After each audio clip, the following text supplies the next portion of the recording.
জি sir, yes sir, আপনি কোনো tension করেন না। আপনি যে ঠিকানা দিচ্ছেন ওই ঠিকানায় যাই ফাটুমু। খালি কি ফাটুমু, এলাকা পুরো তছনছ করে ফেলাম। ঠিক আছে স্যার, যাই স্যার। অনেক দূর যাইতে হইব, গতিটা আরো বাড়িয়ে দিই। বাপরে, গতি ঠেলাই তো চোখে কিছু দেখতেছি না, চশমাটা পরে বলি। কাগজ তুইটা গেল। হাই হাই, যে লোকেশনে যে আমার ফুটন লাগবো ওই ঠিকানাটা তো কাগজে লেখা ছিল, লোকেশনটা তো মুখস্থ করি নাই। কাম সারছে, কি করি এখন তো ব্যাগ গিয়ারও দিয়া পারো না। আমার তো কোনো না কোনো জায়গায় যে ফুটনই লাগবো। কি করি কই পুরি।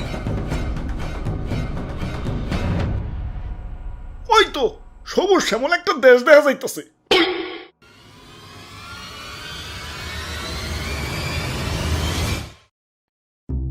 ভাই যাইতে দেন ভাই, দেরি হয়ে যাইতাছে। আব্বে হালায়, তুমি কোন এসে দেখছো? চাঁদা পয়েন্ট, মানে চাঁদা ছাড়া ঢুকতে দন যাবো না। ওরে বাপুরে, ইয়া চাঁদা দেও আর আগে বাড়াও। চাঁদা তুলেন কেন ভাই? এটা তো ঠিক না ভাই। এত কথা না কইয়ে চাঁদা দিয়ে বিদায় হও, পিছে সিরিয়াল লাগছে দেখো না।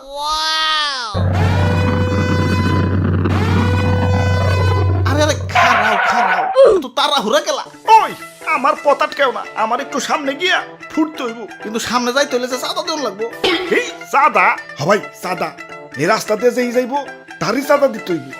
দেন আপনার চাঁদা দাদা 150 টাকা। 150 টাকা? এই আমার কাছে কোনো টাকা নাই। টেকা না থাকলে তো যাইতে দেন যাবো না।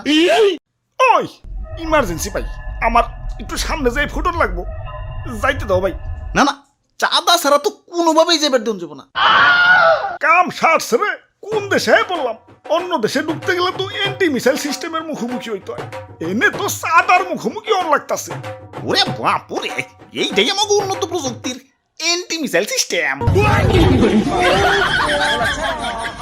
আরে ভাই বুঝতাছো না, ইমার্জেন্সি ভাই, আমার সামনে যে ফুটন লাগবো। বিশ্বাস করো ভাই, আমি তোমাকে দেশে ঢুকতাম না ভাই। খালি যে টার্গেটে যে আমার ফুটন লাগবো ওই ঠিকানাটাই হারিয়ে ফেলাইছে। এখন এটাই আমার জীবন, লঞ্চ করার পর আমার ফুটনই লাগবো, যাইতে দাও ভাই। যাও, না করছে কেরা? চাঁদা দিয়ে জেনে মনে হয় হেনে যায় ফুটোগা। খালি শপিং মলটা বাদ দিয়ে, কারণ বাঙালি 99% এখন শপিং মলেই।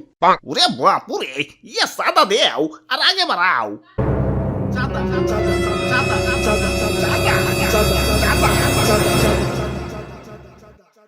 আরে ধর, এই তখন মানুষের বেলায় কোথাও শান্তি পাইতাছি না। একে তো আমার জায়গায় জায়গায় ফুটিয়া ফাটিয়া দুনিয়া জুড়ে একটা গ্যাঞ্জাম বাজিয়ে দিছে, তার উপরে তোরা চাঁদা বাজিতে রাস্তা আটকে বই রইছস। ওই তোরা কি দুনিয়াটার একটু গুছিয়ে গেছে সুন্দর রাখতে পারস না? দুনিয়াটা তো তগই নাকি, তোরাই তো থাকুস, একটু মিলামিশা থাকুন যায় না? লোভ, হিংসা, ক্রোধ, ক্ষমতা তখন তো দিন দিন অমানুষ বানিয়ে দিতাছে। আরে আমার ভাবতেও অবাক লাগে, এই মানুষ আমারে বানাইছে ওগো নিজে কই ধ্বংস করার জন্য। কিছু মানুষের রাজনৈতিক ঝগড়া আর ক্ষমতার লোভ শাস্তি দিচ্ছে সারা দুনিয়ার নিরীহ মানুষদের। আমি যখন আকাশে উঠি, নিচে দেখি বাচ্চারা খেলছে। আরে আরে এদের স্বপ্ন ভাঙার জন্যই কি আমি তৈরি? এই সুন্দর পৃথিবীটা তো শুধু রাজনীতিবিদদের জন্য না, এটা সবার। এখানে শান্তিতে বেঁচে থাকার অধিকার সবার। শান্তি বাদ দিয়ে অশান্তি কেন করস তোরা? তোরা মানুষ না, তোরা সবাই অমানুষ হয়ে গেছস। তোরা যদি মানুষই হইতি, মানুষ হয়ে মানুষ মারতে পারতি না। তোরা সেদিনই মানুষ হবি যেদিন আমাকে বানানো বাদ দিয়া পৃথিবীটাকে সুন্দর বানানোর চেষ্টা করবি। তোরা সেদিনই মানুষ হবি যেদিন আমাকে বানানো বাদ দিয়া নিজের ভাইদেরকে বুকে টেনে নিবি। আরে এত কথা কিসের? ইনি কি সিনেমা দেখতে বইছি? ভালোই চাঁদা দিয়ে যাও, চোখের সামনে থেকে সরো। জ্ঞান দিতে আইছে।